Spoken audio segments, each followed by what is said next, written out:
Hi there, everyone. My name is Christian Eschbach, and welcome to another one of my album reviews. And I am doing Megadeth's Killing Is My Business.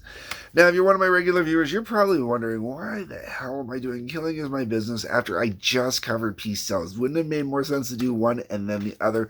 Yes, you are totally correct. However, I haven't done any Megadeth albums in order. On top of that, I didn't buy any of them in order. Okay, let's get into this album. This album is basically considered Megadeth's worst album up until they released, up until the albums that followed Cryptic Writings. There's Risk in there, Trust, I want to say, is another one, or was Trust a song off of Risk, or I don't remember. Anyways, Cryptic Writings, anything that was after that, and I know they've made comebacks since then where people are like, woo, okay. I haven't got any of those albums. Um, this was definitely the worst of everything in we'll call it phase 1 and 2 of Megadeth.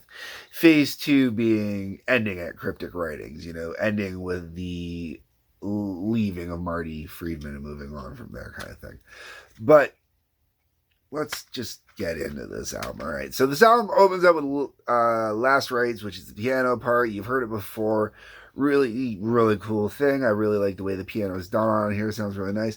The downside is when it goes into Loved to Death, it doesn't flow very naturally. And the trick that they use on the album, I've used it myself. I've got a song out there called Layers, which I perform with my band, and it's got a spot where the song kind of cuts over from one part into another part, and you kind of throw some noise and static over top of the two parts, so it kind of sounds like it's merging a little better than it is. That's kind of what happens here. I'm going to mention this again later on. Dave Mustaine is the main producer on this album. There's another producer on here as well, which I'll mention as I get to later on. I think Mustaine being as much of a part of the production on this album as he was definitely a problem, but we'll keep going. Um, Even though it is the first song on the first Megadeth album, it is basically your basic Megadeth song. It's the format that created the basic Megadeth song, at least for the first, up until Rust in Peace, I want to say. Then we're into Killing Is My Business and Business Is Good, the album's title track. This is your standard thrash song with riff after riff throwing on top of each other. I enjoy the first 30 seconds of the song and the last minute. Everything in between is kind of meh. Then we get Skull Beneath the Skin. My buddy Drew, who I've mentioned in other reviews, he used the intro. He learned the intro of this song, and in learning the intro of this song, he used it to start doing the Woody Woodpecker theme. He learned how to do it off one. Metal is great that way. Okay, so it used to drive me nuts as a teen. That was his thing.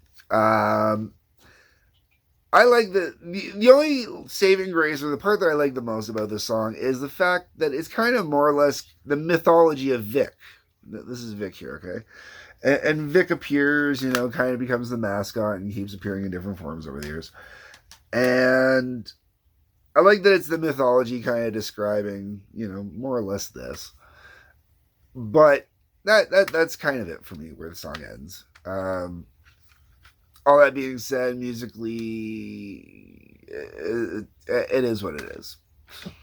Then we get into a cover of Nancy Sinatra, These Boots. Oh, God. So, the legal issues with Nancy Sinatra hating this song, though that's a little bit legendary in the wonderful world of heavy metal. It is probably the only Megadeth cover I flat out don't like. I don't like Problems either, but that's because I don't like the Sex Pistols original version all that much. And Megadeth does a great version of it. I just not into it. This one, I just no. Oh my god, no. This is not cool. I will say that musically, it's one of the more interesting songs on the album, which, after everything else I just said, says a lot about the album. Um, we're on to Rattlehead after that. Okay, so basically, it's like they took parts out of these boots, some one or two of the riffs out of these boots, extended it for a verse, kind of extended it for a chorus, slapped a bunch of other shit in all the other parts. That's kind of how it feels to me. Chosen One. This one's actually kind of like an AC/DC Aerosmith kind of boogie woogie vibe, at least for the first 45 seconds, and then it just goes into thrash metal until it returns back to the beginning. I really kind of wish it had explored more of that boogie woogie and stayed out of the thrash. There was potential on Chosen Ones to kind of tap into more of the sound that they would hit, I think, on both uh, Countdown and Euthanasia. But that's just kind of me on that one. Looking Down the Cross. All right.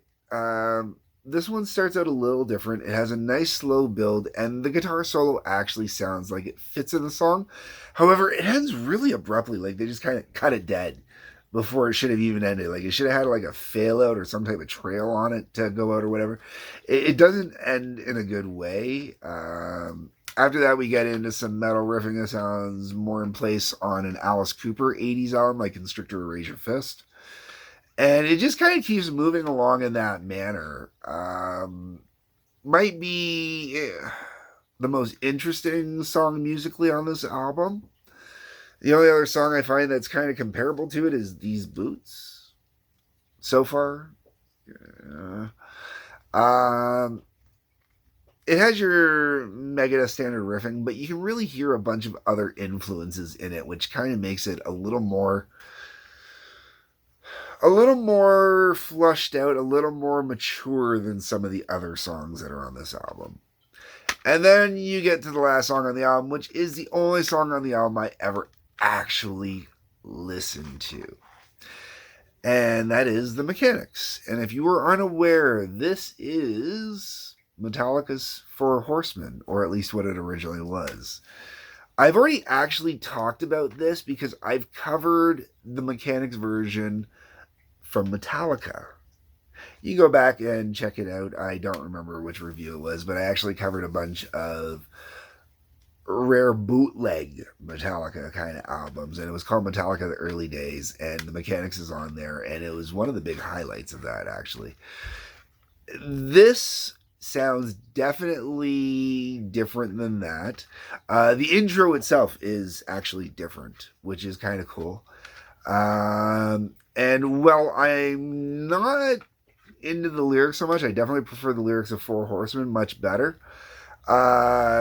This song musically, I actually kind of think is a little more superior to Four Horsemen, except for the guitar solo. Dave Mustaine is one of those rhythm guitarists that writes rhythm lines that sounds like solos in his own rights.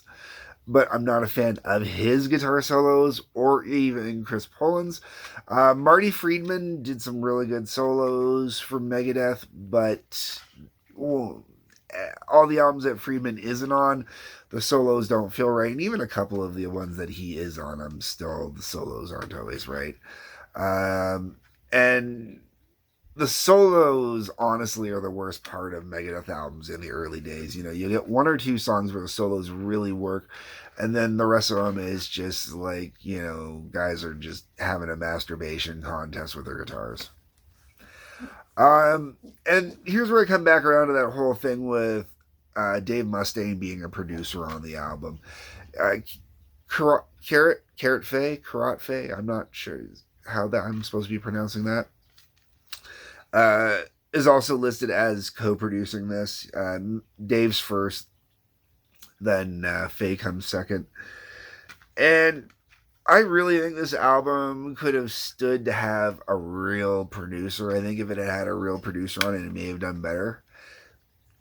I think that kind of goes for all of Megadeth's earlier albums, even all the way up to it really takes until, honestly, for me, Countdown, before the production value of the albums actually gets really good and the music starts sounding fine tuned and actually put together. This really sounds like they just kind of took the demo and kind of flushed out the demo a little bit, you know?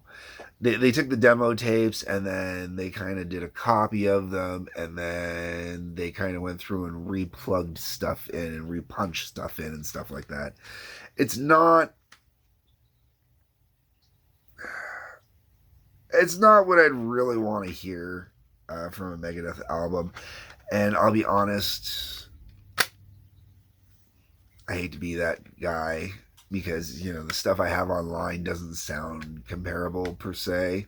Because, you know, I've never played in a thrash metal band, but I've recorded similar sounding stuff in my own living room. You know, like the production value of stuff I've recorded in my own living room really has a better kind of production value than this does. And it's definitely the weakest of all the early Megadeth albums for sure.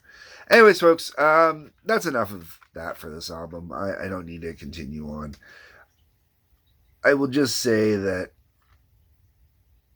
this is also not the remastered version. I've heard that the remastered version is better. I should go pick it up. I haven't picked it up yet because I wasn't overly interested in it, but I have heard it's better.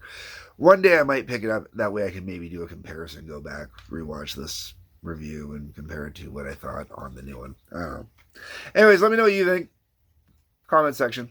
Leave me your thoughts, views, opinions. There's a link to Patreon below as well. Like button, subscribe button, bell for notifications. Hit those. Those help out me and you. Metrics gets me out there, gets more people watching this. Peace, love. Take care.